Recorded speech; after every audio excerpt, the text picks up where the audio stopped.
আশুরা রোজার ফজিলত কি, আশুরা রোজা কয়টি এবং আশুরা রোজা কোন দিনে রাখতে হবে, আর আশুরার দিন দোয়া কবুলের জন্য কোন কোন আমল করবেন, এই ভিডিওতে আমরা এই সমস্ত বিষয়গুলো নিয়ে ইনশাআল্লাহ বিস্তারিতভাবে আলোচনা করব। আশুরার সিয়াম বা রোজা অত্যন্ত গুরুত্বপূর্ণ একটি সিয়াম বা রোজা।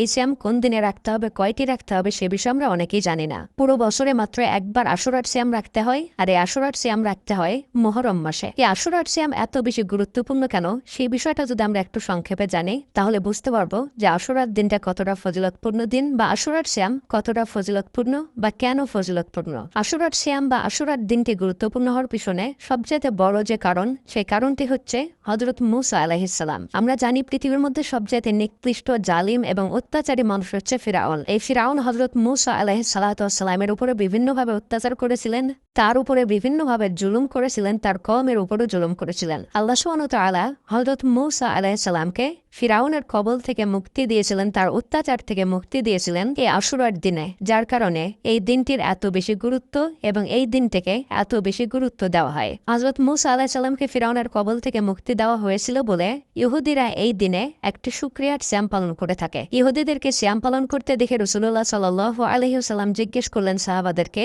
যে ইহুদিরা এই দিনে কেন সিয়াম পালন করে। তখন সাহাবারা রাসূলুল্লাহ সাল্লাল্লাহু আলাইহি ওয়াসাল্লামকে বললেন যে এই দিনে ফিরাউনের কবল থেকে হযরত মূসা আলাইহিস সালামকে মুক্তি দিয়েছিলেন আল্লাহ সুবহানাহু ওয়া তাআলা, যার কারণে ইহুদিরা এই দিনে শুকরিয়ার জন্য একটি সিয়াম পালন করে। এটা শোনার পরে রাসূলুল্লাহ সাল্লাল্লাহু আলাইহি ওয়াসাল্লাম বললেন যে আমরা এই সিয়ামের বেশি হকদার। আগামী বছর এলে আমরা ৯ দিন সিয়াম পালন করব, কিন্তু আগামী বছর না আসতেই রাসূলুল্লাহ সাল্লাল্লাহু আলাইহি ওয়াসাল্লাম ইন্তেকাল করেন। এই দিনটা এতটাই গুরুত্বপূর্ণ যে ইহুদি খ্রিস্টানরাও এই দিনে সিয়াম পালন করত তখন, বা এখনো তারা সিয়াম পালন করে থাকে এই দিনে। কিন্তু রাসূলুল্লাহ সাল্লাল্লাহু আলাইহি ওয়াসাল্লাম ইহুদি খ্রিস্টানদের বিরোধিতা করার জন্য দুটো সিয়াম পালন করার জন্য বলেছেন।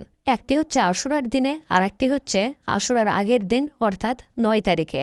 আশুরা শব্দের অর্থ হচ্ছে দশম। ইয়াউমে আশুরা মানে হচ্ছে দশম দিন, অর্থাৎ মুহররম মাসের দশম দিন। আশুরার দিনের সিয়াম মূলত মুহররম মাসের ১০ তারিখে রাখতে হয়, আর রাসূলুল্লাহ সাল্লাল্লাহু আলাইহি ওয়াসাল্লাম বলেছেন যে আমরা ১০ তারিখেও রাখবো এবং ৯ তারিখেও রাখবো। ইহুদি খ্রিস্টানরা যেহেতু মুহররম মাসের ১০ তারিখ অর্থাৎ আশুরার দিনে একটি সিয়াম পালন করে, রাসূলুল্লাহ সাল্লাল্লাহু আলাইহি ওয়াসাল্লাম আমাদেরকে বলে দিয়েছেন আরও একটি বাড়তি সিয়াম রাখতে, অর্থাৎ ৯ তারিখে আরো একটি সিয়াম রাখতে বলেছেন, যাতে ইহুদি খ্রিস্টানদের অনুসরণ না হয়ে যায়। যেহেতু তারা ১০ তারিখে রোজা রাখছে, আর আমরাও যদি তাদের সঙ্গে মিলিয়ে ১০ তারিখে একটি সিয়ামই পালন করি, তাহলে তাদের অনুসরণ করা হয়ে যাচ্ছে। তাই রাসূলুল্লাহ সাল্লাল্লাহু আলাইহি ওয়াসাল্লাম ৯ তারিখে একটি বাড়তি সিয়াম রেখে মোট ২টি সিয়াম রাখতে বলেছেন। আমাদেরকে মুহররম মাসের ৯ তারিখ এবং ১০ তারিখে মোট ২টি সিয়াম পালন করতে হবে, মানে ২টি রোজা রাখতে হবে। এই হাদিসটি এসেছে সুনানে আবু দাউদের ২৪৪৫ নম্বর হাদিসের মধ্যে। এবার চলুন আমরা শুনে আসি আশুরার সিয়ামের ফজিলত কি, আশুরার সিয়ামের গুরুত্ব কত, এ বিষয়ে হাদিসের মধ্যে কি বলা আছে। তিরমিজি শরীফের ৭৪০ নম্বর হাদিসের মধ্যে এসেছে,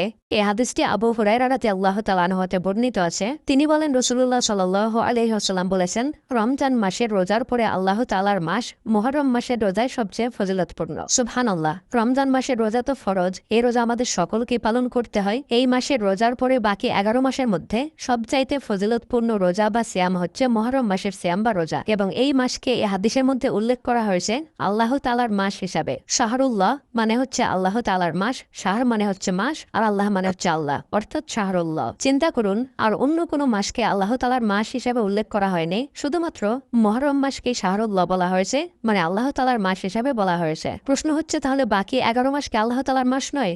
অবশ্যই আল্লাহ তাআলার মাস, কিন্তু এই মাসকে বেশি গুরুত্ব দেওয়ার জন্য এই কথাটি ব্যবহার করা হয়েছে। তাহলে নিশ্চয় বাকি ১১ মাসের তুলনায় এই মাসের গুরুত্ব আছে বলেই এই কথাটি ব্যবহার করা হয়েছে। এই মাসে সিয়াম পালন করলে আমরা কি ফজিলত পাবো? এই মাসে সিয়াম পালন করলে আল্লাহ তাআলা আমাদেরকে কি পুরস্কার দেবে? চলুন আমরা হাদিস থেকে দেখে আসি। এই হাদিসটিও সুনানে আত-তিরমিজির ৭৫২ নম্বর হাদিসের মধ্যে এসেছে। হাদিসটি বর্ণনা করেছেন আবু কাতাদা রাদিয়াল্লাহু তাআলা আনহু হতে বর্ণিত আছে। নবী করিম সাল্লাল্লাহু আলাইহি ওয়াসাল্লাম বলেছেন আল্লাহ তাআলার নিকট আমি আশা পোষণ করি যে তিনি আশুরা রোজার মাধ্যমে পূর্ববর্তী ১ বছরের গুনাহ ক্ষমা করে দেবেন। সুবহানাল্লাহ, আপনি মুহররম মাসে ২টি সিয়াম পালন করবেন 9 তারিখ এবং 10 তারিখে, অর্থাৎ আশুরার দিনে এবং তার আগের দিন 9 তারিখে 2টি সিয়াম পালন করলে আল্লাহ তাআলা আপনার পূর্বের 1 বছরের গুনাহ মাফ করে দেবেন। কত বড় ফজিলত, কত বড় পুরস্কার একবার চিন্তা করতে পেরেছেন?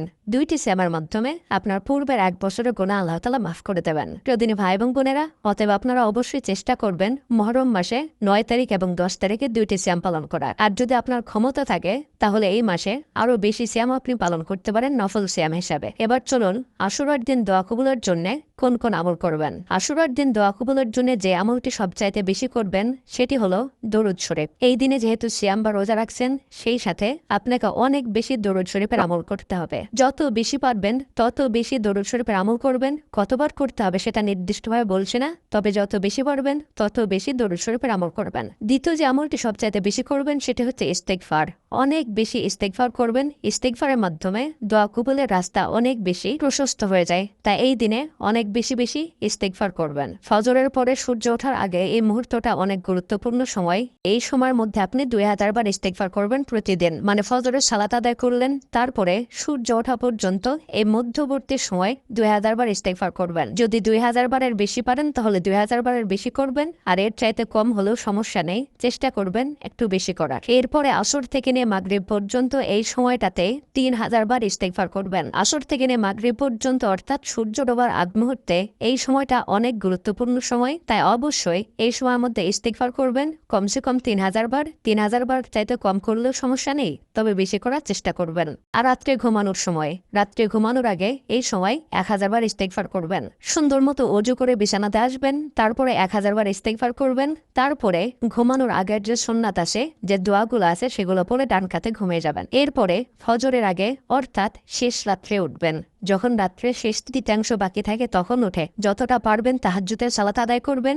এরপরে যে বাড়তি সময়টা থাকবে এই সময়ে ইস্তেগফার করবেন। ইস্তেগফার করার জন্য সবচাইতে গুরুত্বপূর্ণ সময় হচ্ছে এই সময়টা, অর্থাৎ রাত্রের শেষ তৃতীয়াংশ। ফজরের আজানের আগ মুহূর্ত যে সময়টা থাকে এই সময়টা অনেক অনেক বেশি গুরুত্বপূর্ণ। এই সময়টাতে অনেক বেশি ইস্তেগফার করবেন। কম করে হলেও 1000 বার ইস্তেগফার করার চেষ্টা করবেন। সেই সঙ্গে সারাদিন যত বেশি পারবেন নফল সালাত আদায় করবেন। 2 রাকাত করে নফল সালাত আদায় করবেন এবং আল্লাহ তাআলার নিকটে হাত তুলে দোয়া করবেন। এবং এই দিনে দোয়া ইউনুস অনেক বেশি আমল করবেন এবং পরিপূর্ণ দিনেই আল্লাহ তাআলার নিকটে হাত তুলে অনেক বেশি দোয়া করবেন। আপনার যেটা প্রয়োজন সেটা আল্লাহ তাআলার নিকট থেকে কাকুতি মিনতি করে চেয়ে নেবেন। রাসূলুল্লাহ সাল্লাল্লাহু আলাইহি ওয়াসাল্লাম বলেছেন, ফরজ নামাজের পরে দোয়া কবুল হয়। তাই চেষ্টা করবেন প্রত্যেক 5 ওয়াক্ত সালাতের পরে দোয়া করার, অর্থাৎ প্রত্যেক 5 ওয়াক্ত ফরজ সালাতের পরে আল্লাহর নিকটে দোয়া করবেন। তবে জামাতবদ্ধভাবে হাত তুলে দোয়া করা এটা সম্পূর্ণরূপে বিদআত, এটা থেকে বিরত থাকবেন। একাকীভাবে হাত তুলে দোয়া করবেন, নিজের যেটা প্রয়োজন সেটা আল্লাহ তাআলাকে বলবেন, মন থেকে দোয়া করবেন, আল্লাহ তাআলার উপরে ভরসা নিয়ে দোয়া করবেন। আল্লাহ তাআলা অবশ্যই আপনার দোয়াটি কবুল করে নেবেন। এই দিনে দোয়া কবুলের আমলের বিষয়ে বিস্তারিতভাবে আলাদা একটা ভিডিওতে আলোচনা করবো ইনশাআল্লাহ। আপনারা যদি এই দিনে আমল করে দোয়া কবুল করাতে চান তাহলে ওই ভিডিওটি অবশ্যই দেখবেন। আশুরার দিন সম্পর্কে আপনাদের যদি কোনো প্রশ্ন থাকে তাহলে অবশ্যই ভিডিওর নিচে কমেন্ট করে জানাবেন, এবং আশুরার দিনে যদি দোয়া কবুলের অন্য কোনো আমল সম্পর্কে জানতে চান তবুও ভিডিওর নিচে কমেন্ট করবেন। পরিশেষে আল্লাহ তাআলার নিকটে দোয়া করি আল্লাহ তাআলা যেন আমাদের সকলকে এই মাসে বেশি বেশি সিয়াম পালন করে নিজের গুনাহ খাতা ক্ষমা করে নেওয়ার তৌফিক দান করুন। আমিন। আসসালামু আলাইকুম ওয়া রাহমাতুল্লাহি ওয়া বারাকাতুহু।